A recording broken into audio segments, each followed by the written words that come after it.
Hey everyone, welcome back to the show. I'm Maya, and I'm here with my co-host Jake. Today's topic is personal for us, the millennial housing crisis, or as we've titled this episode, will we ever be able to buy a home? Yeah. Hi, folks. I'm Jake, and wow, this topic. It's my life. I'm 34, I work a good job, I've saved for years, and I'm still renting an apartment with a roommate. Sometimes I ask myself, will I ever own a home? It's the big question hanging over so many of us. Same here. I'm 32, and I've moved between 4 different rentals in the last decade chasing affordable rent. I'm exhausted. And I'm not alone. Millions of us millennials are in the same boat, feeling like the classic American dream of owning a home is slipping away. We want to unpack why that is. Why is it so hard for our generation to buy a house? What happened? It's wild, right? Our parents' generation seemed to have it so easy. My mom tells me stories like, oh, we bought our first house when I was 25. It was only $80,000. Meanwhile, I look at any house in our hometown now, and it's like $500,000. The math doesn't add up for us. Exactly. The math is totally against us. Houses today cost way more relative to what we earn. I was reading some data on this. When our parents, the baby boomers, were around 30, the average house cost about 3.5 times the typical income. For example, in 1985, a median house was around $82,800, and the median household income was $23,600, roughly a 3.5x price-to-income ratio. But for our generation, when the average millennial turned 30, around 2019, the median house was about $313,000, while incomes were around $68,700, a 4.6x ratio. In other words, homes cost significantly more compared to our incomes now. Right. Financial advisors say you should aim for a house with about 2.5x annual income. Ha! 2.5x is a fantasy these days. We're looking at 4x, 5x our income for a starter home. No wonder it feels impossible. Seriously. And it's not just home prices outpacing income. Our incomes haven't grown enough, and other costs weigh us down. A big one? Student loans. Many of us took on debt for college in hopes of getting better jobs, but that debt is like this anchor delaying everything. Did you know millennials carry about 32% of all student loan debt in the U.S., with an average balance over $40,000 for those in their 30s? It's the highest student debt load of any age group. Tell me about it. I'm still paying nearly $300 a month on student loans. That could be going toward a mortgage or saving for a down payment. But nope, it's going to Sally Mae. I read something that said that for about 36% of millennials, their student debt is the primary reason they haven't bought a home yet. I believe it. That's me. I can't save enough for a down payment because I'm paying off the past. I feel that so much. Between student loans, high rent, and the fact that everything from groceries to gas is pricier, it's like we're running on a treadmill that's set to an incline. We're trying to catch up, but the goalpost of owning a home keeps getting further away. And then there's just the housing market itself. Let's discuss that. Because this isn't all in our heads. The market has changed in a generation. One huge thing was the 2008 financial crisis. We were coming of age right when that housing crash happened, remember? Oh, I remember. I was in college when the housing market collapsed. It was scary. People were losing their homes left and right, and the economy tanked. And for many of us millennials, that hit just as we started our careers. It meant fewer jobs, lower wages, and on top of that, a total freeze in home building for a while. Exactly. After the 2008 crash, builders stopped building enough new houses. A lot of construction companies went under or pulled back. So by the time we were in our late 20s and 30s and finally ready to buy, guess what? There weren't enough houses on the market. I read an article that put it perfectly. A ton of millennials reached prime home buying age just after 2008, but the housing bust had pushed builders to cut way back on construction. When it came time for us to claim our share of the American dream, the homes weren't there. That line hit me so hard because it's so true. There's this massive housing shortage now, several million homes short of what's needed, and that shortage drives up competition and prices for the homes on the market. So we're all fighting over scraps, it feels like.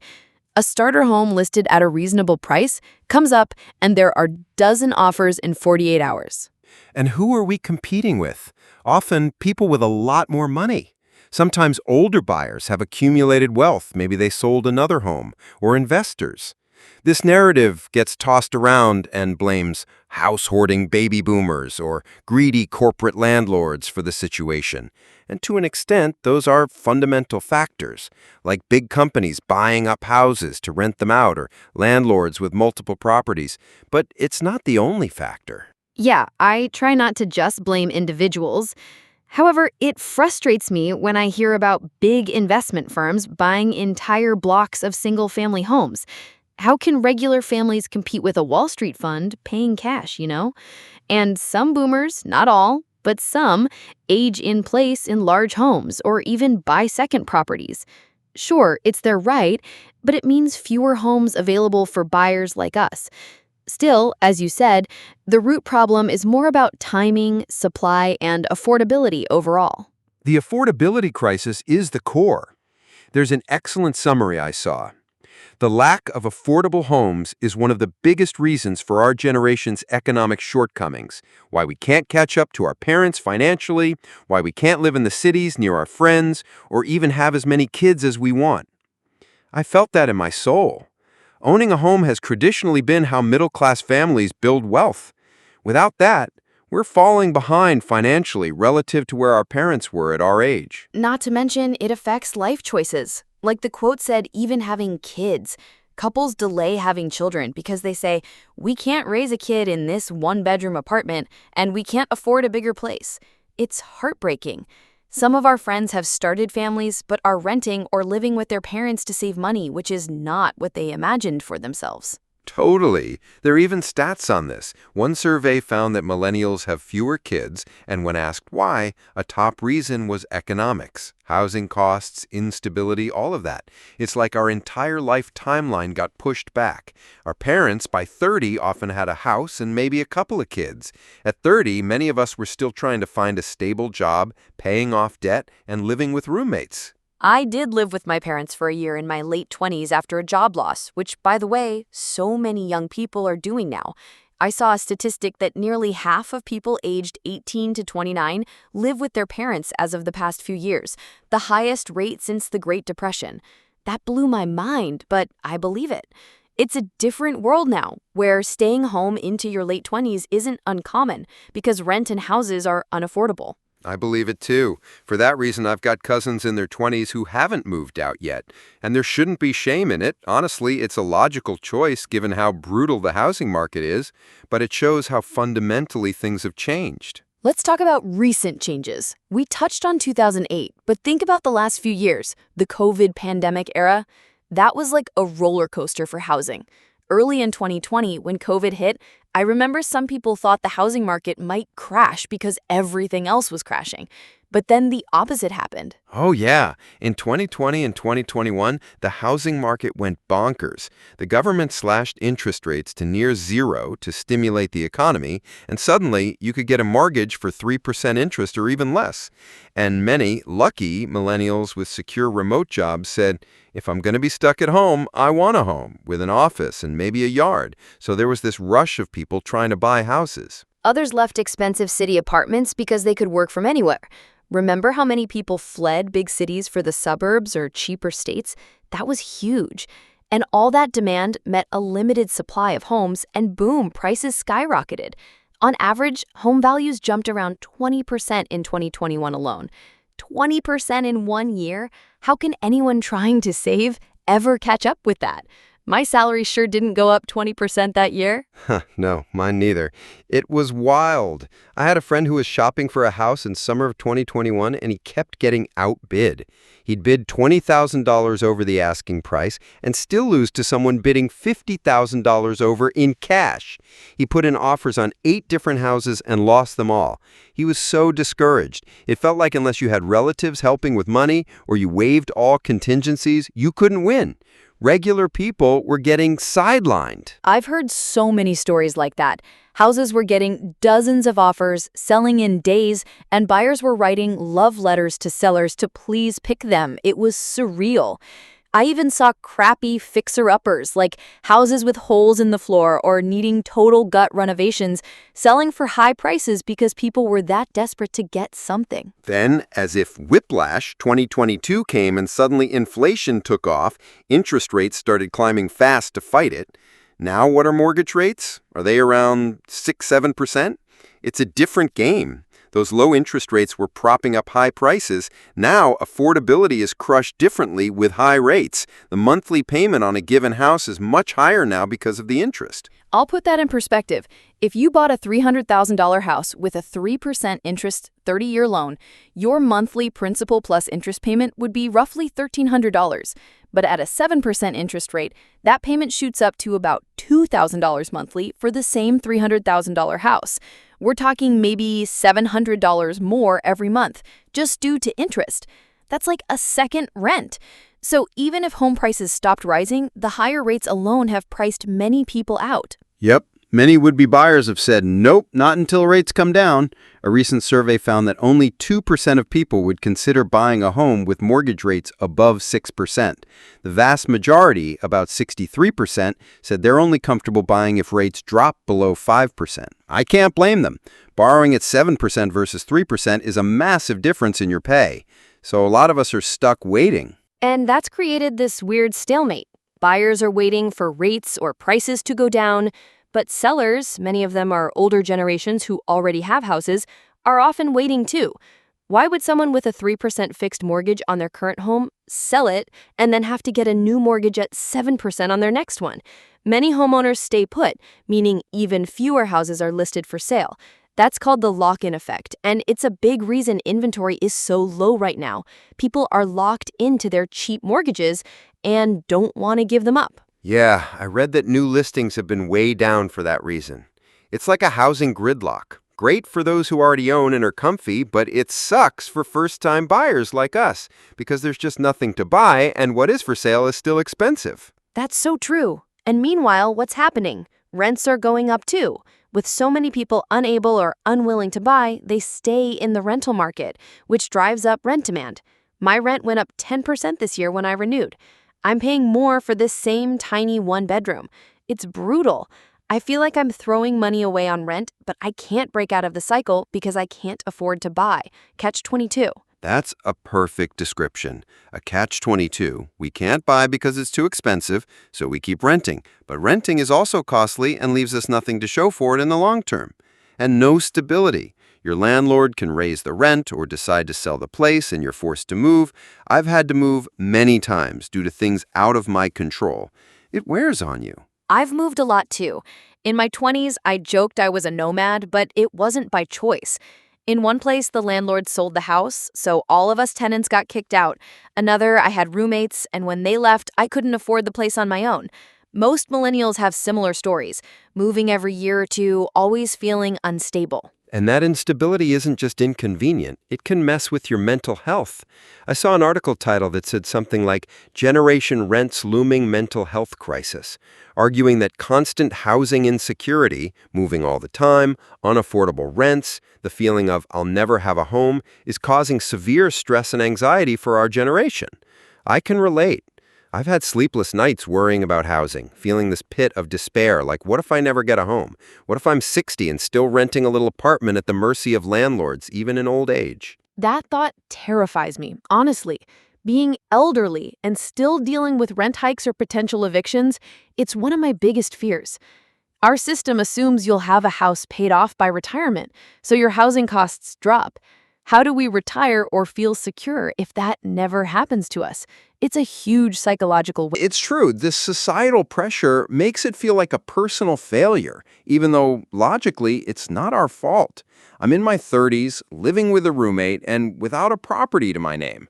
Society often equates home ownership with adult success, and not achieving that can make you feel less than. It's a shared experience among many of us. That's so true. I admit I've felt embarrassed when friends come over to my tiny rental or when I have to say, oh, I'm moving again because my rent went up. You internalize that. I must be doing something wrong if I can't afford a house. But then I look around and realize it's not just me. Many of us. The system is stacked against us in a way it wasn't for previous generations. Exactly. My parents love me and don't judge, but they didn't fully get it until I showed them some numbers. I once sat my dad down and showed him how the average house price had increased by over 1,000% since 1970, whereas overall inflation had risen by 644%. I said, Dad, if home prices had just followed normal inflation, the median house would be around $177K today. Instead, it's around $400K. And median income is what, like $70K? Can barely afford a $177K house, let alone $400K. That blew his mind a bit. He bought his first home at maybe 3 times his annual salary. If I tried to buy a decent home here now, it'd be more like 6 times my salary. It's an entirely different equation, and I'm glad you brought up your parents because many older folks truly don't grasp how much harder it is now. Sometimes, though, there's a bit of condescension from them. How often have we heard some version of, well, if you kids didn't spend so much on avocado toast and lattes, maybe you could afford a house. Laughs. Ah, yes, the infamous avocado toast comment. For anyone listening who hasn't heard this, a millionaire real estate mogul said millennials can't afford homes because we're spending $19 on avocado toast and $4 on coffee every day. I'm not even kidding. He said that on TV. He said, when I was trying to buy my first home, I wasn't buying smashed avocado for $19 and 4 coffees at $4 each. He claimed many young people would never own homes because of those spending habits. That quote will haunt me forever. It's just so out of touch. Sure, if I completely gave up my occasional brunch treat, maybe I'd save what? $15 a week? Let's do that math. 15 times 52 weeks equals $780 a year. Wow, $780. Jake, I can afford a down payment in only 40 more years at that rate. I'll get a house in my 70s. Woohoo! Laughed sarcastically. Right? It's absurd. Someone calculated that if you forgo avocado toast, it would take 100+ years to save a typical home deposit in a big city. It's ridiculous. The problem is not a few brunches, it's housing prices and stagnant wages. Exactly. It's not like we're blowing money on caviar and yachts. We're struggling with basics, and many of us are frugal out of necessity. Despite working full-time and cutting corners, we still can't buy a house, which says far more about the economy than our spending on coffee. Most of us still want to own a home, despite some narratives that millennials just prefer to rent and have flexibility. Sure, some do, but surveys show the majority of millennials, I think around 78%, dream of owning a home. It's just that financial constraints and affordability issues stop them. It's not a lack of desire, it's a lack of ability. Yep. We've been put in a position where, for many, buying a house feels like an unattainable dream. One recent survey found that 25% of millennial renters expect to rent forever. Forever, because they don't believe they'll ever be able to save enough for a down payment. A quarter of us have resigned to the idea that home ownership might never happen. That's so sad. It is. I'm trying not to be in that 25%, trying to hold out hope, but I get why people feel that way. Saving for a down payment is a huge hurdle. With high home prices, 20% down can be like $50,000, $60,000, $80,000 cash. Who has that kind of money lying around, especially when we're paying record high rents and student loans? Some manage it, but often not alone. I know friends who could only buy because their parents helped them with the down payment or co-signed the mortgage. Bless them, but not everyone has that family assistance available. It does create a sort of divide even within our generation. Those with family wealth or help get a foot in the door, and those without it keep struggling. It's like generational wealth transfer plays a significant role. Absolutely. There's also a significant geographic divide in who manages to buy. Housing affordability is so different depending on where you live. Like, I have a college friend who moved to a small town in the Midwest and bought a decent house for under $150K. Meanwhile, here in Chicago, $150K might get you a parking spot or tool shed. I'm exaggerating, but you know what I mean. For real. I saw a stat comparing different areas. Millennials have high home ownership rates in some smaller, more affordable markets. For example, Midland, Texas had something crazy like 82% of millennials owning homes, most of them. In contrast, a pricey coastal area like Salinas, California, had only about 19% of millennials owning as of 2022. That's a night and day difference. It shows that more of us can buy housing where it's cheaper. Right. One solution some people consider is relocating, like move to a cheaper city or state. And sure, that can work for some. If you can work remotely or find a job in a low-cost area, that might be a path to home ownership. We saw a bit of that in the pandemic, people moving from high-cost regions, say California or New York, to places like Texas, Idaho, etc. Sometimes making those places more expensive because of the influx, but that's another story. The thing is, not everyone can pack up and move. Jobs, family, friends, and community tie you to a place. And many of the best-paying jobs are still in higher-cost cities. So it's a catch-22. You move somewhere cheap but can't find a good job there. Or you leave your support network. It's a tough call. I've thought about moving to a less expensive area, but my whole life is here in Chicago. My work, my friends, my culture. It's hard to imagine starting over somewhere else just for a house. Yeah, same here. Plus, as we learned, those cheap markets are not guaranteed to stay cheap. I have family in a smaller city who said suddenly Californians came in with big budgets and drove up prices there. Housing is a bit of a zero-sum game nationally when supply is this tight. Pressure in one area spreads to another. Good point. It comes back to needing more housing supply in general and different housing types. Why aren't we building more starter homes, townhouses, and condos that first-time buyers can afford? Many developers build luxury homes or apartments because that's where the profit is. There's a gap in the market for entry-level homes. Definitely. New construction has not focused as much on affordable single-family homes. I read that home building was at historic lows in the decade after 2008. Even though our generation was coming of age and would need houses, builders were cautious and banks were strict on lending to developers, so they never caught up to build enough homes for us. That's biting us now. It sure is.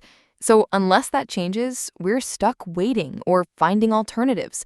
I've even seen some millennials get creative, like co-buying a home with friends, like two couples going in on a duplex together, or multi-generational buying, parents and adult kids pooling money to get a two-family house. Sadly, it's necessary, but it's one way people cope. I've seen that too. I briefly considered buying a duplex with one of my buddies. We didn't end up doing it, but we joked that at this point, the only way to afford a house is to split it.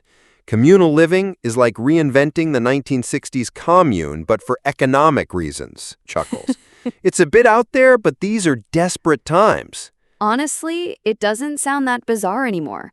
I've also seen people opt for non-traditional housing to get by, like the whole #van life movement, where folks live in converted vans or tiny homes or buy land and put a trailer or something. It's not mainstream, but some say that if they can't buy a conventional house, they'll find a cheaper alternative to have some form of homeownership or autonomy. I admire the creativity, but those options aren't for everyone.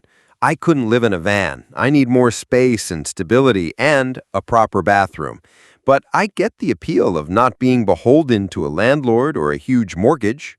Same here. I daydream sometimes about buying a little plot of land somewhere and putting a tiny house on it.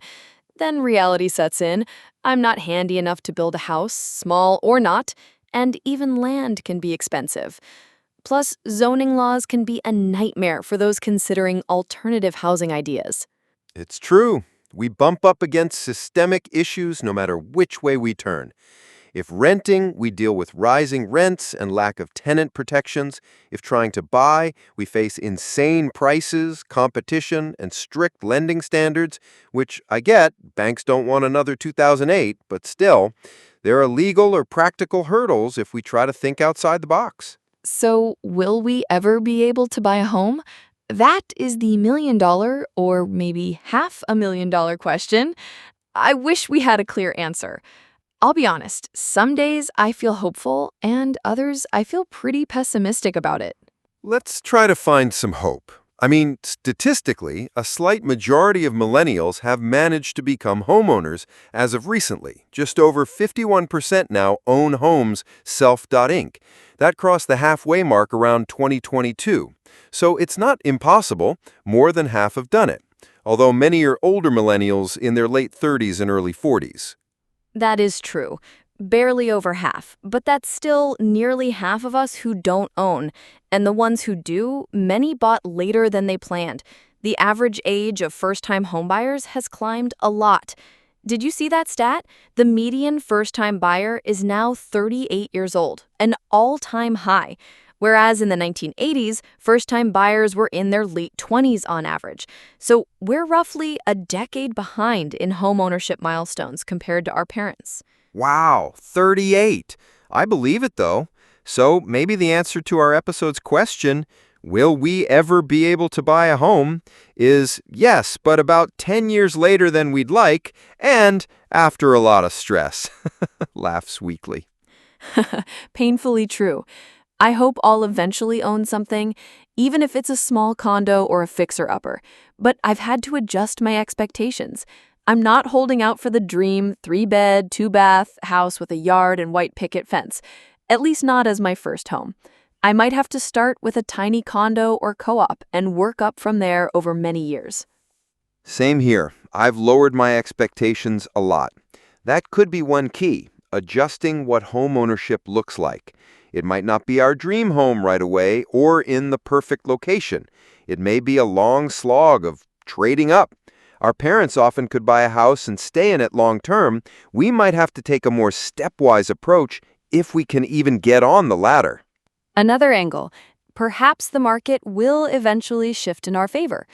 Demographers say there might be less demand as we get into the 2030s because Gen Z is a slightly smaller generation. Many baby boomers will be aging out of their homes. To put it lightly, many will pass on or move to assisted living, etc., freeing up houses. That could increase supply.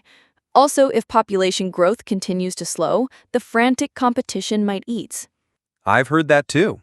We might see a situation where many homes hit the market later and fewer young buyers snap them up, potentially causing prices to stabilize or even dip in the long run. But man, that's a long wait, like the mid-2030s maybe. We'll be in our 40s by then. It's like, hang tight for another decade and maybe you can afford a house when boomers start downsizing en masse. It's not the most comforting plan, but it is something. Yeah, it's a silver lining on a distant horizon. And of course, who knows? Unexpected things happen too. Maybe there will be changes in government policy that will help. For instance, more programs to help first-time buyers with down payment or more affordable housing initiatives. Some cities experiment with community land trusts or subsidized housing for middle-income families. Expanding those efforts could help more of us get into homes. That's true. I read an analysis suggesting that improving access to down payment assistance and rent-to-own programs could help younger people overcome that initial financial barrier. It's not a fix-all, but could make a difference if implemented widely. I'd love to see something like, tax credits for first-time buyers or incentives for builders to create affordable starter homes, something to level the playing field a bit. That would be amazing. Sometimes I feel like screaming, doesn't anyone in power see what a crisis this is? If an entire generation can't afford homes, that's a big problem for society, not just for us individually. It affects birth rates, the economy, our ability to care for our aging parents, and eventually, everything. Preach. It is a societal issue. And you're right, if we can't buy now, who will purchase the boomers' houses when they want to sell? This housing affordability crisis could have long-term ripple effects, so it should be addressed, but it often isn't high on the political agenda except in lip service. In the meantime, we do what we can. Owning a home, while a common dream, isn't the end-all be-all of a happy life. You can have a fulfilling life without it, but I can't lie, having that stability and investment would bring peace of mind. Definitely. I sometimes fantasize about painting my walls whatever color I want, planting a garden, knowing I won't have to move in a year. I crave the little things about owning a home, not even for the investment's sake, but for the home aspect, a truly your place. Same here. I want to rescue a dog, but I feel I can't in my current rental. Some lame pet restrictions. Plus, if I have to move, it's a hassle. If I had my own house with a yard, oh man, I'd get a dog tomorrow. Those life milestones and comforts keep us yearning for a home. Well, I have to believe we'll get there. Our generation has been through a lot. We entered adulthood in a war on terror era, graduated in a recession, struggled through student debt, and lived through a pandemic and high inflation, but we're resilient. We hustle, we adapt. I have friends who finally, in their late 30s, scrimped and saved and got a house. It took them years longer than expected, but they did it. So it's possible. That's a good point. Many are achieving it eventually. It may just not look like how it did for our parents. Maybe we'll be a generation of 40-year-old first-time homebuyers, but hey, better late than never, right? Right. No rule says you must own a home by 30 to be successful, despite what society used to imply. We might be rewriting the timeline. And for those who truly may never buy, I hope by necessity there are shifts to make lifelong renting more secure, like stronger tenant protections, maybe allowing people to build wealth in other ways. In some countries, long-term renting is common and not as stressful as here. So perhaps the system changes to help us buy or make not buying less of a liability. Either way, something's got to give. I like that outlook. Push for positive change, whichever form it takes, because the status quo is not okay when so many people are this strained. Agreed. And I want to tell anyone who relates to this struggle, you're not alone. It's not just you. So many of us are going through the same thing. It's easy to feel like a failure or frustrated, but remember, this is a generational problem caused by significant economic factors. It's not because you drank Starbucks or didn't work hard enough. We are doing our best in a challenging environment. Absolutely. We see you, we feel the same pain, and being upset or anxious about it is valid. I hope our conversation today helps validate those feelings. It's not whining, it's a real issue impacting our life decisions and mental health. And it's okay to talk about it. We should discuss it more, push for solutions, and support each other. I must admit, this conversation has been therapeutic for me, Maya. Sometimes I bottle up this stress about housing, but laying it all out with facts and feelings is cathartic. Me too. It's like we turned our frustration into a 2-hour therapy session on air. Slightly raw, occasionally humorous therapy. Hey, laughter through tears, right? The situation is challenging, but we got to keep our sense of humor and hope. One day, we'll replay this episode from the porch of one of our houses. Mark my words. From your lips to the housing god's ears, I'd love that. Even if it's 20 years from now, we'll have a reunion and laugh about how hard it was. Deal. And to wrap up, I'll say, will we ever be able to buy a home? I think yes, eventually, but we'll have to fight for it, be patient, and maybe redefine what homeownership looks like along the way. Our path is different, but I haven't given up, and I don't think others should either if it's important to them. Well said. We deserve that chance at stability. Many of us will get there in time. In the meantime, hang in there, support each other, and don't let anyone diminish your feelings about this struggle.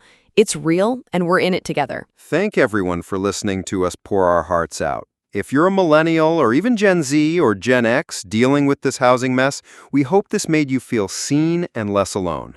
And maybe even give you a couple of talking points next time some well-meaning older relative says you must stop eating avocado toast. Feel free to hit them with the stats we dropped, kindly, of course. Yes, educate them with facts and maybe a little sarcasm. We'll wrap it up here. This has been a significant conversation for us. Remember to subscribe if you enjoyed the podcast and share it with others who might be feeling the housing crunch. Sometimes knowing others are going through it too can ease the burden. Until next time, take care of yourselves. Maybe treat yourself to that avocado toast once in a while. Honestly, mental health is important, and a $5 coffee fix is not what's standing between us and a house, despite what some say. Absolutely. Stay hopeful, everyone. One way or another, we'll find a place to call home. It might take us a little longer, and that's okay. We'll catch you in the next episode. Do not forget to hit the like button and subscribe to our channel, PodWeCast. Hang in there, and bye for now. Bye, and good luck out there. Your friendly millennial comrades are signing off.